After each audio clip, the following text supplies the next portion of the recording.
ఒకటి పోతే ఒకటి, ఒకటి పోతే ఒకటి, ఒకటి పోతే ఒకటి. ఈ పయనంలో ఎదురవుతానే ఉంటాయి పోరాటాలు. నువ్వు కొద్దిగా ఉన్నప్పుడు కొద్దిగా పోరాటాలు, కొంచెం ఎదుగుతున్నప్పుడు ఆ స్థాయికి తగ్గ పోరాటాలు, ఇంకొంచెం ఎదిగినప్పుడు ఆ స్థాయికి తగ్గ పోరాటాలు.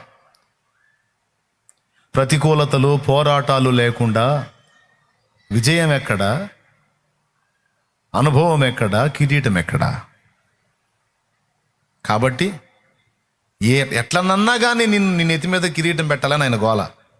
ఇప్పుడు వచ్చిన గొడవ అది. ఎట్లనన్నా కానీ నేను ఎత్తి మీద కిరీటం పెట్టాలి, ఆ కిరీటంలో నిన్ను చూడాలని ఆయన కోరిక, నన్ను చూడాలని ఆ కోరిక.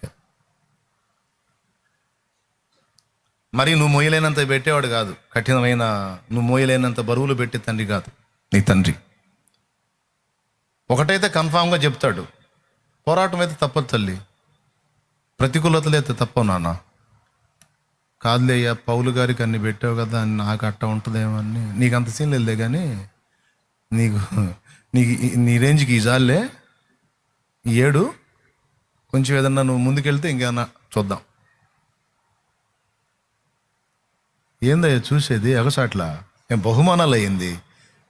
ఈ దాటు ఇంకా 4 బహుమానాలు ఇద్దాం అన్నట్టు చెబుతున్నారు. ఏంది ప్రభువా?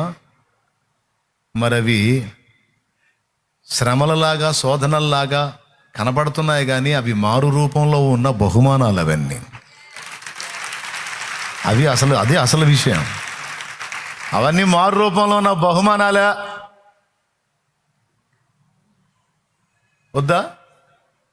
వద్దా నీకు? వద్దంటే చెప్పు, దేవుడితో కూర్చొని మాట్లాడుకో. యుద్ధం విరమించుకుంటున్నాను, నా వల్ల కాదు, ఏదో బతకడానికి 4 రోజులు ఆ తిండి పెట్టు, బట్టలు ఇవ్వు, చాలు, ప్రశాంతంగా తిని బతుకుతాను, స్తోత్రం చెబుతాను, నాకు కిరీటాలు వద్దు, బహుమానాలు వద్దు, నాకు ఏం వద్దను, ఏముండవు. అయినా సరే నచ్చ చెబుతాడు, ఊరుకో తిక్కలాడు, నీకు తెలియదు అట్లా కాదులే అంటాడు. వద్దులే ప్రభు అన్న ఊరుకోడు, తండ్రి ఊరుకుంటాడు. నేను బడికి పోవాలే నాన్న అన్న కూడా వద్దులే, కాదులేరా అని బతిలాడతాడు. వినకపోతే 4 తగిలిచ్చాను సరే పంపిస్తాడు.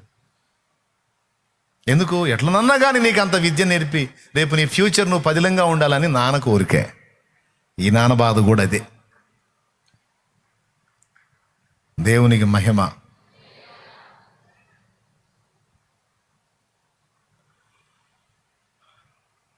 ఇప్పుడు చెప్పండి, మరి ఇప్పుడు ఎవరెవరు ఏ పోరాటంలో ఉన్నారో అది మీకు తెలుసు, మీ పర్సనల్, నాకు తెలుసు నా పర్సనల్.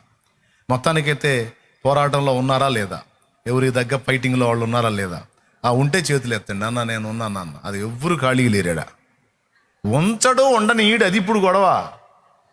ఖాళీగా ఉంచడు ఉండనీయడు.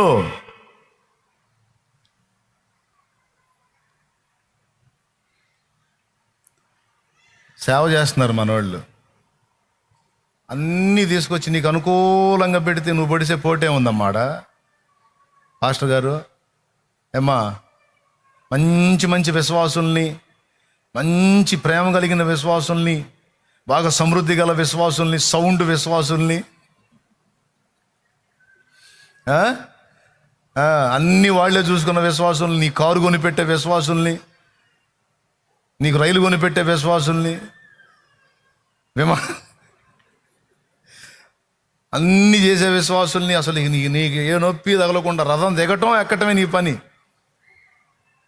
అంతగా చూసే విశ్వాసులు ఇస్తే నీ పోటే ఉందమ్మా, నీ ప్రయాస ఏముందమ్మా, నీ పోరాటం ఏముందమ్మా? అట్లుండదమ్మా. ఒకడిని లైన్ చేస్తుంటే ఇంకొకళ్ళు ఎగుతుంటాడు, ఒక ఆమెను సరి చేస్తుంటే ఇంకొక ఆమె తయారవుతుంటుంది. పరిస్థితులు ఉండవు. మందిరం కట్టడానికి ప్రజలు ఉంటారు, స్థలం ఉండదు. కొంతమందికి స్థలం ఉంటుంది, ప్రజలు ఉండరు. చెబుతుంటాం, మారరు. విన్నట్టే ఉంటారు, వాళ్ళు చేసేవాళ్ళు చేస్తుంటారు. మనకు తెలిసినప్పుడే కడుపులో మండిపోతుంటుంది, ఏం చేయాలో అర్థం కాదు. కొడితేనే మళ్ళీ కనపడరేమో. దేవునికి స్తోత్రం. మళ్ళీ మన మీద చెడ్డగా చెప్పుకునేవాళ్ళు, సంఘాల్లో పరిస్థితులు అయ్యి కొంతమంది అట్లా చెప్పుకుంటారు. దేవుడి వల్ల ఏమండి, మీరు ఎవరు అట్లా చెబుతారా నా మీద? ఏమో ఇప్పుడు ఎట్లానే ఫేసులు పెట్టి బాగానే ఉన్నారు, ఇంటికాడ ఏమేమి చెబుతున్నారు ఎవరికి తెలుసు నా మీద. దేవునికి స్తోత్రం. నేనైతే పక్కా చెప్తాను బాబు, సేవ అంటే అన్నీ నీగా వనరుగా పెట్టి మంచి ఆరోగ్యము, మంచి కుటుంబము, మంచి సంఘము, ఏసీ కారు, మంచి భోగాలు, తళలాడే వస్త్రం, ఇవన్నీ ఉండదు. నువ్వు బాగా పోరాడుతూ ఉంటే ఆరోగ్యం దెబ్బతింటుంది. నాకు ఈ రోగం ఏంది తండ్రి అంటావు నువ్వు, నోరు మూసుకొని పద అంటుంటాడు ఆయన. అసలు ఎవరన్నా ఇంత చాకిరి చేసేవాడికి రోగం పెడతారా? నీ గాయాల్లో స్వస్థత లేదో, నువ్వు నన్ను స్వస్థపరచు, నా కృప నీకు చాలు, నువ్వు పద అంటాడు ఆయన. ప్రతికూలతలు, ఎదురు దెబ్బలు, ఆటుపోట్లు ఊహించలేవు. ఎందుకు ఇలా అయింది, ఎందుకు ఇలా జరుగుతుంది, ఎక్కడ తేడా పడ్డా, నేను బాగానే ఉన్నాను కదా, నాకు ఎందుకు ఇట్లా, ఏం తప్పు చేశానని నాకు ఈ శ్రమ, తప్పేం చేయలేదులే పద, ఇది విశ్వాస పరీక్షలే పద అంటాడు. ఏం విశ్వాస పరీక్ష అంటే ఇంతలో రోగం పెట్టి ఆ రోగంతో నువ్వు సేవ చేయాలంటాడు. మళ్ళీ నువ్వు ప్రార్థన చేస్తే ఎదుటి వాళ్ళకి స్వస్థత వచ్చింది. పిచ్చ కామెడీ అదే. దేవునికి స్తోత్రం. మళ్ళీ నువ్వు చేతులోంచి ప్రార్థన చేయ వాళ్ళ తగ్గిద్ది.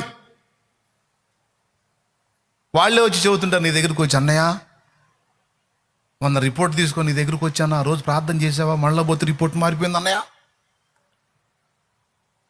దేవునికి స్తోత్రం అమ్మ అని చెప్పి ఇటు తిరిగి నవ్వుకుంటాం. నేను ప్రార్థన చేస్తే నేను చేతులోంచి రిపోర్ట్ మారిపోయింది, మరి నా రిపోర్ట్ ఎందుకు మారట్లేదు?